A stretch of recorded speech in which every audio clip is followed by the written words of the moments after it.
Hoy hablamos de la situación en el marco diplomático que vive República Dominicana con Estados Unidos, justamente por el tema coyuntural de Haití, que no se sabe si es coyuntural en este momento o es que es recurrentemente coyuntural.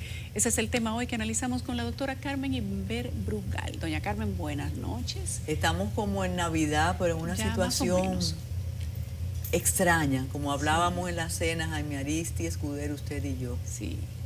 Mira, cuando habla del tema, es el tema del día. Y a mí no me Sí. gusta nunca que nosotros agotemos solo el tema del día, porque aquí se analiza, se conversa, se agradecen a todas esas personas que nos están mirando y haciendo sugerencias. Sus recomendaciones. Recomendaciones. Pero me llama tanto la atención, hablando de cohesión gubernamental, lo que está pasando con Estados Unidos ahora y la situación con Haití. Yo no sé si tú recuerdas, Yulisa, o yo apuesto que tú recuerdas, cómo le cambió la agenda a la administración presidida por el presidente Danilo Medina Sánchez, la sentencia 168. Eso no es del Tribunal Constitucional, eso no estaba en la agenda de esa administración y aquello cayó como una losa de mármol encima de ellos. Y ahí surgieron esos grupos de dominicanos, personalidades muy influyentes, que estaban en contra de la República Dominicana y de la sentencia. Lo de la sentencia lo analizaremos algún día, ese no es precisamente el objetivo, sino cómo ese grupo de académicos, intelectuales, todos esos apóstoles de la ética, todos esos bilingües, se pusieron al servicio de Estados Unidos y de los intereses que tiene en Haití. En esa época era el brillo de los Clinton en Haití. Y de su fundación maravillosa. Exactamente, era el brillo porque ese no acaba, el brillo de la élite haitiana, que yo considero que es la más impiadosa del planeta. Después vienen esas dictaduras, esos regímenes asiáticos, pero esa élite haitiana no le importa para nada, pero encontró respaldo en la República Dominicana. Estoy hablando hace esos años. Yo le llamé el malinchismo. A ellos no le importó vender patria, y cuando decíamos vender patria, entonces uno era un quedado, un fascista, un nacionalista, y como tú sabes que en un grupo, antiderechos. Exacto, en el nacionalismo aquí hay como unos subgrupos muy peligrosos. Pero entonces pasó el tiempo, el cambio incluyó a muchos grupos, a muchas personas. Yo siempre dije que era una especie de peronismo, un entre en todo. Hay oligarcas, hay socialistas, hay feministas, hay todo. Tú vas a decir el PRM, yo siempre he dicho que es un proyecto Abinader. Él tenía su partido ASD de su padre, lo convirtió en el PRM y es su proyecto. El proyecto de don Luis Abinader, hoy el honorable señor presidente de la República, incluyó a todos esos grupos que le hicieron la guerra a la administración de Medina Sánchez en ese aspecto, porque consideraban que violaba todos los derechos de los inmigrantes, que no le daba la regularización que necesitaba. Bueno, que después se lo hicieron también con el asunto de las relaciones Taiwán-China. Exactamente. Le hicieron una segunda parte ahí. Que decía un amigo muy ocurrente, cibaeño naturalmente, que nunca tan pocos lograban fastidiar, con el término cibaeño, a una administración. Viene esto, Yulisa Céspedes, y yo pienso, y el presidente es muy seguro, o está muy seguro de cómo él conformó su gabinete. Recuerda que fueron nombramientos a través de tweet, pero él dirá, ¿y qué yo hago ahora con esta diversidad aquí adentro? Y del otro lado, aunque tú no puedes juzgar a los demás, ¿qué dirán aquellas personas que nosotros sí tenemos memoria para conocer sus discursos y qué hacen desde sus embajadas, desde sus ministerios, desde sus direcciones y subdirecciones, porque le encontraron trabajo a todos? ¿Dónde está el discurso ideológico de esas personas ahora mismo? Se ha perdido, pero sobre todo en una administración que ha sido sumamente cortés con la administración estadounidense. Ese es desde el inicio. El segundo aspecto. Entonces, primero esos servidores de Luis Abinader, honorable señor presidente de la República, ¿cómo se deben sentir ahora? Porque eso era lo que ellos querían que le hicieran al gobierno anterior, pero se lo están haciendo a su gobierno, a su proyecto. Y en segundo lugar, creo que ha habido un rasgo de candidez o de prepotencia política en esta isla, creyendo que de verdad teníamos amores con Biden, con los demócratas y con Estados Unidos. Como Pompeo ayudó tanto, y un grupo de los nacionalistas con Z tiene una relación casi familiar con un grupo de legisladores, de senadores estadounidenses. Pero es que ya Pompeo no está ahí. Es otra la historia. Faltó esa pieza del rompecabezas. Claro, ya la historia es otra. Yo recuerdo, y lo citábamos la semana pasada aquí, cómo el presidente Abinader, que ahora ha demostrado que tiene un proyecto de defensa del territorio y de la soberanía, que no es antiguaya, como decían los que están ahora a su lado, calladitos, como el presidente se quedó callado frente a la secretaria de Asuntos de Defensa. Él se quedó callado. Le dijeron en Palacio y frente al presidente del Senado y de la Cámara de Diputados, mire, usted tiene que hacerse cargo de los haitianos. Y él se quedó callado.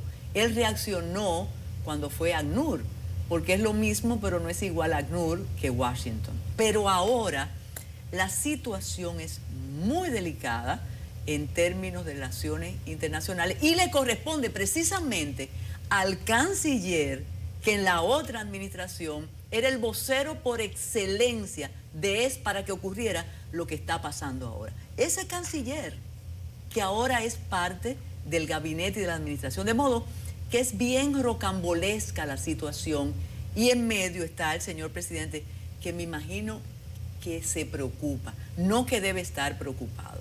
Pero hay otro aspecto. Este problema, esta ocurrencia ha permitido que por instantes se olvide algo que nos importa a todos y a todas, Yulisa, que es la situación de la inseguridad ciudadana, que es realmente... Pero yo estoy seguro que ellos prefieren que hablemos de atraco. ¿Tú crees? Pero por supuesto, porque tú estás hablando de una situación que te pone en un contexto mucho mayor. Lo de la delincuencia puede ser responsabilidad individual del Estado, pero esto ya tiene matices que tú no puedes controlar. Además, hasta el comunicado de que se pueden confundir ciudadanos extranjeros con haitianos. Miserables. Hay que ver el origen de esa información. Dije desde el principio, hay que ver el origen, cuáles son los casos, porque solo por ponerlo como una advertencia puede lucir, digamos que muy revelador de otras cosas. No, y es revelador. Hasta el turismo afecta. Por Pero ahora afecta, fui iluminada cuando tú dijiste algo de color y demás.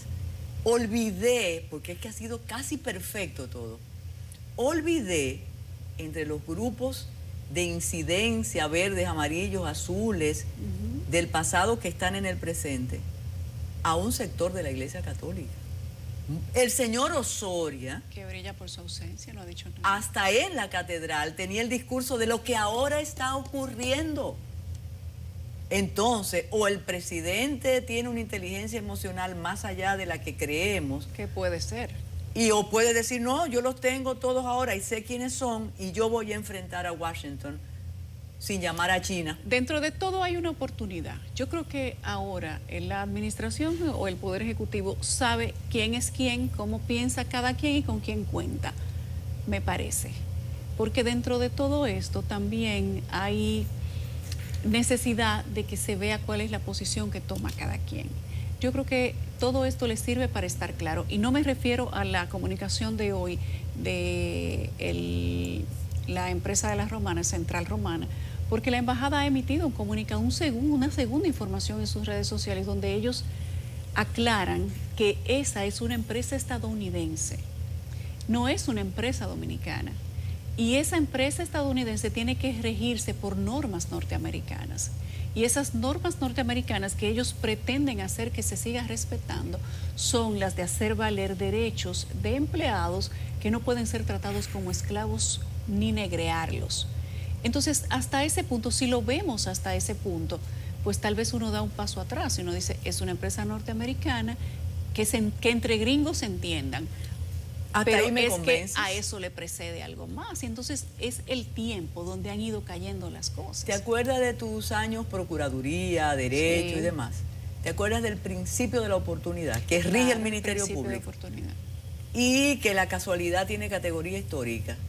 Es que ha sido una casualidad. Con categoría histórica, porque esto nos hace rememorar la época de Balaguer, Pero, cuando también tuvo un enfrentamiento por situación similar. pero claro, entonces, pasa lo de la cuota a su gente, su asunto, pero óyeme, es que está precedido, Sí, es el contexto. es el contexto, Es el y contexto. por cierto, y a propósito de Joaquín Balaguer, y como ya las ideologías son difusas y nosotros tenemos una administración muy conservadora o conservadora, pero Balaguer tenía arrebatos brillantes de dignidad y de defensa de su país, de su Estado y de su administración. Y en una ocasión él dijo, si tengo que arrodillarme para pedirle el aumento de la cuota azucarera, yo lo haría. Pero acuérdate que Balaguer dejó esperando un embajador estadounidense No se arrodilló. en la marquesina de su casa. Entonces es una situación muy difícil y no sé cuál es el consejo del experto en relaciones internacionales en este momento, que es el canciller de la República, porque él es él tiene otro enfoque. Pero ¿tú no sabes quiero qué? dejar en el aire lo de la delincuencia, Yulisa, Adelante. porque ahí está el aspecto de cómo la magia del cambio, la magia de esta administración, cambió un análisis de las causas de la delincuencia en la provincia después que se reunió con los comerciantes. Cuando el ministro de Interior dijo, si yo tomo una medida es porque he hecho un estudio, y yo dije aquí que parece que con un dron, y él dijo, es que de las 12 hasta las 3 es que más se cometen infracciones, los delitos, pero ya eso cambió. Y ya los comerciantes no van a dejar entrar a menores, van a poner un letrerito. Van a poner más cámaras, van a colaborar, van a permitir que la policía vaya y vea los videos de las cámaras de seguridad cada 15 días. Hay un acuerdo. ¿Y el motivo para un la acuerdo restricción bilateral. entonces? ¿Qué pasa? Bueno, que estamos en diciembre, Carmen. Me gustó lo de acuerdo bilateral. Sí, eso es un Entonces, acuerdo lo bilateral. único que hay que pedir, y hay tiempo, hay 6 años de gabela, es que 6 años de novela, ¿cómo así? faltan 6 años en la administración. ¿No? ok. Este es un ensayo, y los 4 serán de... Entonces, que en lugar de escuchar las redes después que toman la decisión, que las escuchen antes y se evitan ridículos institucionales. Antes de tomar las decisiones. Exacto, entonces pregúntenle al pueblo, ¿qué ustedes creen? Y otro detalle. Pero no se gobierna solo con lo que quiere el pueblo. A pero- veces hay que, como los padres, hay decisiones dolorosas que hay que tomarlas por el bien de los hijos, que viene siendo el Estado, Y pero tú hay no que tomarlas puedes, como yo quiera. digo que él es un padre consentidor. Hay estados fallidos, estados fallando y estado complaciente. El nuestro es un estado complaciente. Vamos a ver cómo complace a Washington. Hay otro detalle con la delincuencia. ¿Dónde consiguen las complacer a armas? Washington. Sí, yo sé todo lo que tú estás pensando. Complacer, bueno. Que no se puede decir en el aire. Te lo voy a decir en la pausa. Sí. Entonces, con la delincuencia, ¿qué pasa con las armas? El ministro de Interior y Policía No las entregaron. entregaron como 1.000 a cambio de libras de arroz y demás. 1000 armas. O menos o más. ¿Tú viste 1000? Tú Pero- contaste menos. Mira, No. Yulisa, eso sería un reportaje fantástico. Tú lo debes hacer. Ellos cambiaron, dijeron que ese era el proyecto, la estrategia de control de la criminalidad. Y vengan, entréguenme su arma que lo vamos a perdonar. Cuando yo veo a estos muchachos entrando a los lugares, en la calle, con estas pistolas y estos revólver, yo digo, ¿y dónde lo consiguen? Ujú. ¿En la frontera? En la frontera se consigue de todo, hasta municiones de alto calibre y armas de guerra. Y viste lo que ya nosotros no somos empleados de los carteles de la droga. Dicen los No. italianos que nosotros ya dirigimos carteles de la droga. Tenemos una plataforma logística. Nos hemos convertido en una plataforma logística Es de igual a para igual la ya. comercialización de la droga. Algo Bueno, que pensé que me es lo que iba... no nos podemos quedar atrás ni siquiera en eso. No, algo que no podemos olvidar. No, ¿cómo es que dicen el dominicano nace donde quiere y hace lo que quiere? Sí. No nos podemos quedar atrás. Sí, eso dicen los delincuentes. Entonces, en medio de este sainete con Washington, ¿cuándo van a designar un embajador en la República Dominicana? Cuando ellos consideren que no lo merecemos y que estamos a la altura de tener un embajador. Bueno, ahora tiene que venir un cambio porque tú dijiste algo contundente. Entonces posiblemente no sea por ahora, porque nos estamos portando mal. Nos estamos portando muy bien. Y nos felicitó esa secretaria, dijo que este era un país brillante, pero el brillo se nos quitó muy rápido. El brillo... Pero esos son los lenguajes diplomáticos, acuérdate. Y a propósito del gabinete diverso, todavía tú no habías nacido cuando algunos se inventaron que había un reformismo de la luz y un reformismo de las tinieblas. Cuando José Francisco Peña Gómez decía que él era amigo de los liberales de Washington. Entonces ahora el gabinete tiene una parte que asume el discurso de Washington, aunque esté cobrando y haya prestado juramento en esta administración, y otra parte que está callada. Porque hay ministros que hablaron antes y sabemos cómo piensan. Lo cual es muy bueno. Sí. En Reporte Especial hicimos el trabajo de la seguridad. Búsquenlo en YouTube. Son los 1000 planes de seguridad ciudadana que no han tenido ningún resultado. Ahí están todos, de todo tipo. Nosotros hicimos una comparación de cómo diferentes administraciones habían decidido exactamente lo mismo y habían tenido el mismo discurso, pero el resultado también había sido el mismo. Mi amigo Santana Páez dijo en una ocasión, y que se preparen porque la reforma policial va, eso fue en el 2005. Vámonos entonces a la pausa. Vamos.